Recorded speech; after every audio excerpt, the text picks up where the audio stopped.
동안 같은 분들은 실제 얼굴로 젊어져도 늙은 거죠. 대체적으로 증상이 생겨요.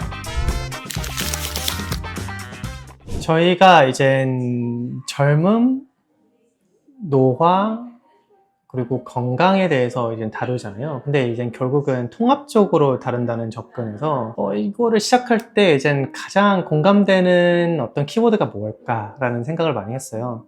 근데 결국은 나이인 것 같아요. 실질적인 이제 주민등록상의 나이도 이제 물론 중요하지만 이제 어느 순간부터는 나이를 좀 안 물어본다는 생각이 들고, 그래서 이 나이에 대해서 한번 얘기해 보면 좋을 것 같다. 이게 왜 사람들이 나이에 그렇게 집착을 하고, 이런 이제 미용이나 젊음이나 이제 노화 관점에서 나이는 그러면 어떻게 분류할 수 있으며, 결국 올바르게 이제 젊어지고 건강하는 개념에서 이게 나이가 왜 중요한지 얘기하면 좋을 것 같아서 이제 나이라는 이제 주제를 오늘 가지고 왔습니다. 그 나이가 노화를 저희가 바라볼 때 뭐 사회적 노화, 뭐 정신적 노화, 신체적 노화가 있는데, 어떻게 보면 저희 주민등록상의 실제 나이는 뭐 신체적인 거, 정서적인 거, 정신적인 거가 다 포함되겠지만 이제 사회적인 것도 분명히 포함된다. 그리고 이제 두 번째 말씀드리고 싶은 거는 이제 체감 나이입니다. 사실 주민등록상의 나이가 있더라도 불행하게도 저희는 이제 노화라고 인식되는 그런 뭐 피부 나이라든지 아니면 이제 처짐 속도라든지 활력 징후라든지 이런 게 사람마다 당연히 다르게 이제는 진행이 되고, 그러다 보면 이제 체감 나이가 달라질 수 있는 거죠. 이제 남들이 봤을 때 내 나이가 어떤지가 주민등록상의 나이와 확실히 다를 수 있는 부분이잖아요. 그리고 이제 나이가 들수록 실제 나이와 체감 나이의 격차가 점점 벌어진다. 그래서 점점 더 젊어지고 싶은 거죠. 체감 나이라는 거는 이제 본인 자신에 대한 인식하는 나이이기 때문에 더 어리게 보이면 본인도 모르게 이제 자기 자신을 조금 더 어리게 행동하게 되고, 그러면 체감 나이는 점점 어려지게 돼요. 네. 이게 이제 체감 나이의 개념이라고 보면 됩니다. 실제 체감 나이를 줄이는 게 성형외과 영역에서 해줄 수 있는 그쵸. 그쵸.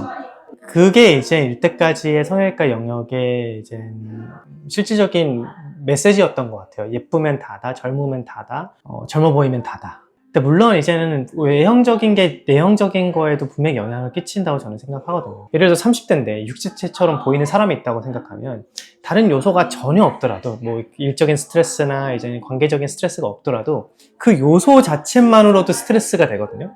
근데 그 스트레스가 실질적으로 신체 나이에 영향을 주거든요. 그러니까 저희가 신체 나이라고 했을 때 여러 가지로 평가할 수 있는데, 뭐 근력으로도 평가할 수, 뭐 그 맥박으로도 평가할 수도 있겠지만 되게 종합적으로 봐야 되거든요. 근데 요즘에는 이제 그 노화를 이제는 측정할 수 있는 지표들을 해가지고 보통 이제 세포학적으로 아니면 이제 분자생물학적인 레벨에서 이제 보는 거를 진짜 이제 지표라고 저희는 보기 때문에, 카를로스 로페스 오틴이 이제 처음에 이제 9가지 노화의 지표라고 얘기를 하고 2013년에 셀지에서 이제 3가지 노화 지표를 추가를 했는데, 그러면 그 신체 나이도 어떻게 같이 줄일 건가?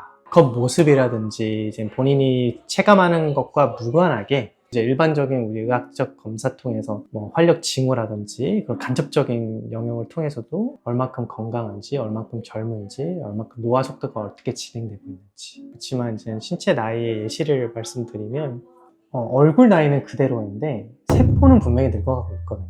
그러면 이제 어떤 변화가 일어나냐? 가장 흔히들 알고 있는 게 이제 텔로미어죠. 세포에는 유전체가 있는데 그 유전체의 끝자락, 그러니까 신발 끈으로 얘기하자면 이제 꼬다리 같은 게 있잖아요.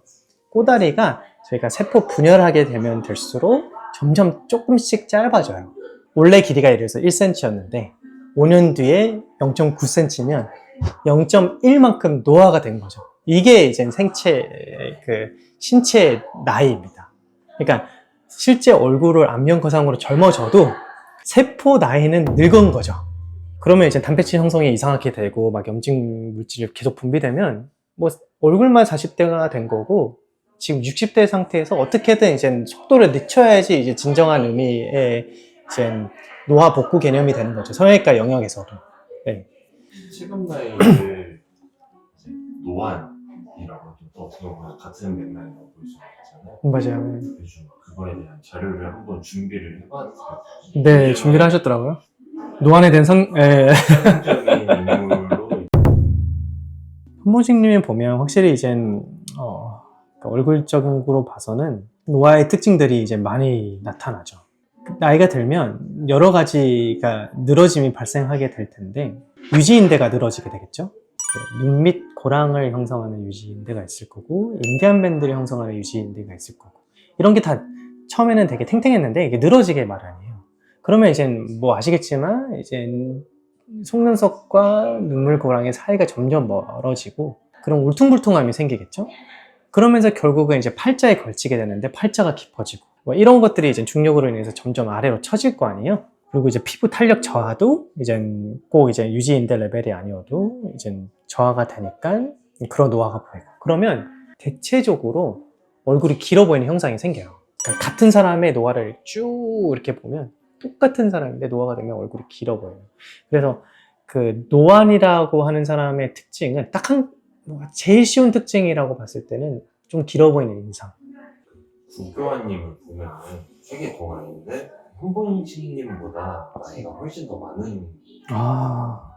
이분은 신체 나이도 좋고 그러면은 체감 나이도 좋다라고 봐요.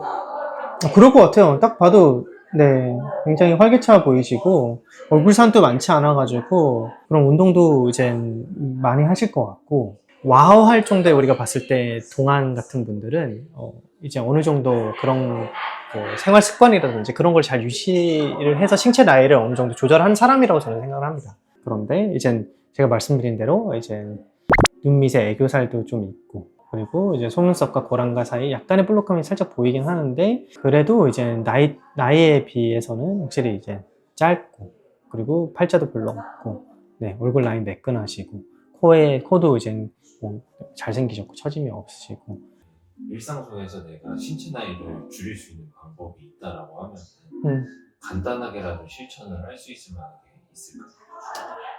그 부분은 저도 잘 실천을 못해서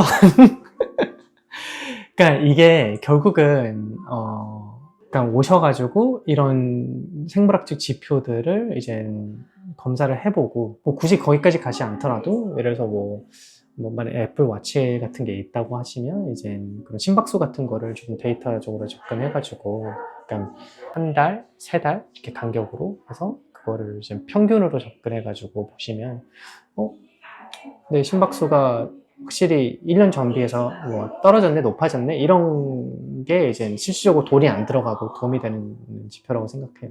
지표부터 모아보고 데이터를 먼저 쌓아봐야 되는 게 중요한 건데. 그쵸. 그래야지 변화가 생긴다고 저는 생각해요. 처음에는. 매일매일 체감할 수가 없잖아요. 저희가 이제 나이도 연도별로 체감한다가 그 다음에 한 3년, 4년쯤 된 다음에 나이 들었네 이런 느낌이잖아요. 근데 그때 행동하면 너무 늦어버리는 이런 요인들이기 때문에 약간은 처음에는 이제 반강제적으로 이런 거를 이제 루틴화 시켜야 된다고 저는 생각합니다. 그래서 이제 그게 이제 누구나 이제 체감 나이는 젊어지고 싶은 욕구가 아주 강하기 때문에 그 욕구가 생겼을 때 같이 생길 수 있도록 그게 제 역할이라고 생각을 해요.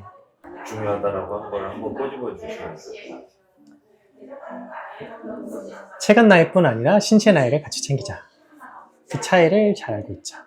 우리 세포 건강도 건강이다. 눈에 보이는 건강만 건강이 다가 아니다. 네.